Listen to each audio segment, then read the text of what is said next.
Bonjour à toutes et à tous. Merci déjà pour l'invitation et je suis ravi d'être présent avec vous aujourd'hui pour vous parler en 8 minutes, j'ai bien compris, des vieilles charrues, de quelques aspects des vieilles charrues, de quelques actions, de quelques engagements.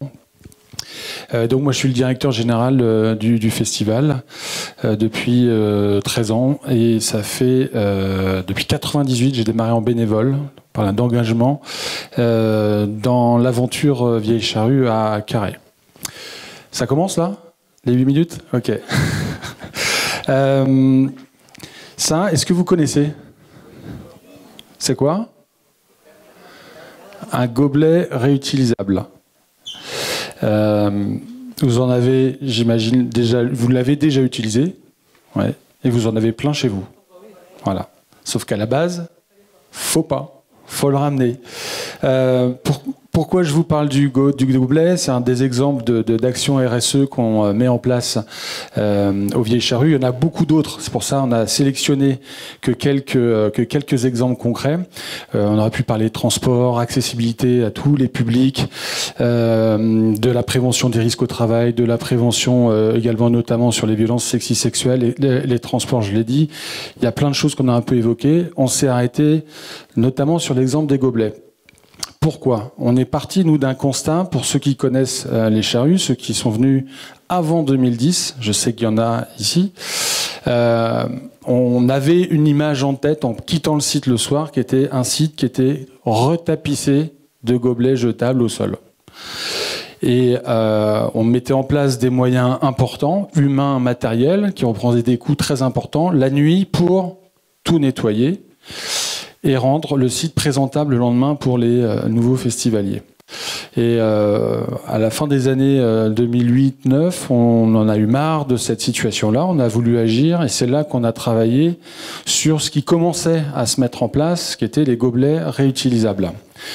Donc on a fait une étude importante, qui était lourde, hein, parce qu'au Charrues, c'est 70 000 personnes chaque jour, de comment on peut mettre ça en place, de combien de quantité il faut, et de quelle logistique à imaginer, notamment au-delà des quantités, au-delà des tailles de gobelets, selon l'utilisation qu'on va en faire, et ensuite quel circuit différencié on met en place entre le propre et le sale, comment on les lave, j'y reviendrai tout à l'heure, tout ça avec des règles qui sont en place et des obligations sanitaires qui sont imposé, et heureusement, pour bien faire les choses. On a fait ce choix-là, on était, comme pour d'autres sujets, un peu précurseurs sur le domaine. On aime bien ça. Et aujourd'hui, grâce à cette pratique qu'on avait mis en place avec d'autres festivals, eh bien, c'est devenu un usage. Aujourd'hui, normalement, il y a à peu près ça partout, dans toutes les fêtes, tous les concerts et festivals. En allant plus loin, c'est pas uniquement acheter des gobelets et les mettre. Je vous dis, la logistique, elle était très lourde. Nous, c'est une centaine de personnes qui bossent juste sur ce volet-là. Il y a la partie lavage. Mettre en place des gobelets réutilisables, si c'est les envoyer à l'autre bout de la France pour les laver à l'issue du festival, pas très cohérent. Donc, en allant plus loin dans la démarche et en échangeant avec d'autres acteurs du territoire, on a décidé de monter une laverie aux Vieilles Charrues, avec la possibilité, donc c'est un grand tunnel de lavage, avec la possibilité de laver des gobelets pendant le festival. On ne lave pas tout, hein. On a un stock aujourd'hui, c'est plus d'1 million de gobelets, 1 million d'unités.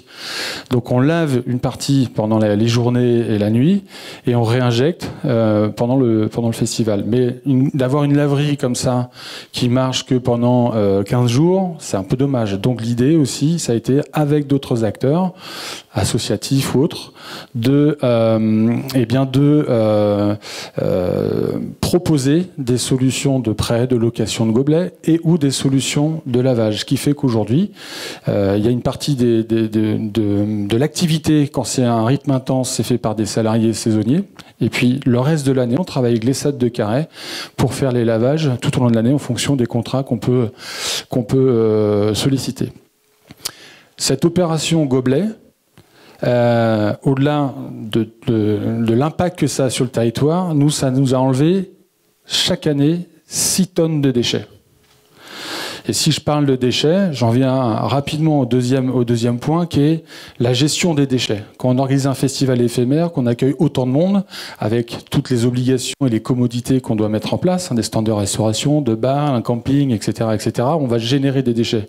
Pour monter un site, éphémère, on va également générer des déchets. On monte un site et on le démonte. C'est l'équivalent de la taille de la ville de Quimper. Donc on avait jusqu'à il y a quelques années encore plus de 200 tonnes de déchets qui étaient générés chaque année, avec peu de tri, peu de recyclage parce que c'était pas ancré encore dans la tête de tout le monde. Les dernières années, on a énormément bossé le sujet. On est aujourd'hui à un peu moins de 150 tonnes de déchets. Alors c'est beaucoup encore, mais dans ces 150 tonnes, on a fait énormément de travail avec les équipes, les prestataires, les fournisseurs, etc. Et aujourd'hui, on recycle alors le bois, le carton, les huiles alimentaires, les biodéchets, etc. Et on recycle aujourd'hui plus de 60% des déchets qu'on produit sur le festival. C'est la première fois les dernières années, les 2 dernières années, on arrive à ce score-là.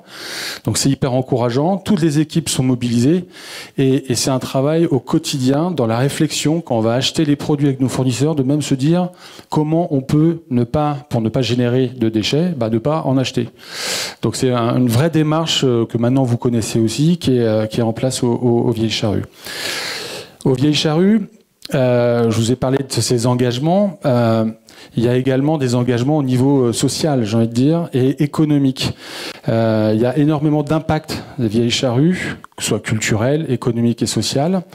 Culturel, c'est sûr, faire venir Katy Perry ou Nick Cave ou d'autres artistes dans une ville de 7000 habitants en Centre-Bretagne, c'est presque une anomalie, j'ai envie de dire. Aujourd'hui, tous les gros festivals, c'est dans les grandes villes. Et ça, c'est tous collectivement qu'on va réussir à le faire. D'accueillir 280 000 personnes en moyenne chaque année, c'est un vrai défi qui nous motive. Là, ça veut dire il y a 6 minutes, je suis pas bien là. Et il y a 7500 bénévoles, voilà, je reprends le fil, 7500 bénévoles à qui on reverse des dons à leurs associations pour leurs propres activités. C'est aussi des retombées économiques importantes. Les Vieilles Charrues, c'est 20 millions d'euros de chiffre d'affaires.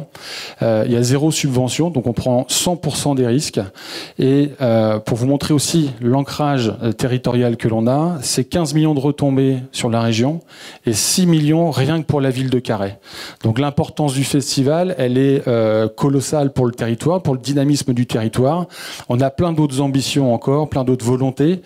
Il y a 2 choses pour conclure, pour terminer même, que l'on a en tête, qu'on veut garder en tête, c'est de continuer de faire rêver les gens avec des prix de billets accessibles. Aujourd'hui, on trouve trop fréquemment des billets à 150 €. C'est anormal, c'est indécent. Moi, je les boycotte personnellement. Il faut qu'il y ait une prise de conscience des producteurs et des artistes à ce niveau-là. Donc nous, on arrive à maintenir des prix de billets autour de 50 €. Et la deuxième chose, c'est d'avoir un festival encore plus responsable. Mais pour avoir un festival encore plus responsable, c'est l'affaire de tous. L'organisateur, avec des engagements, mais aussi les prestataires, les fournisseurs, etc., les artistes, dans leur transport, dans le matériel qu'ils mettent sur scène, et également les festivaliers. Donc collectivement, il faut qu'on arrive à avoir un festival encore plus responsable pour les années à venir. Merci.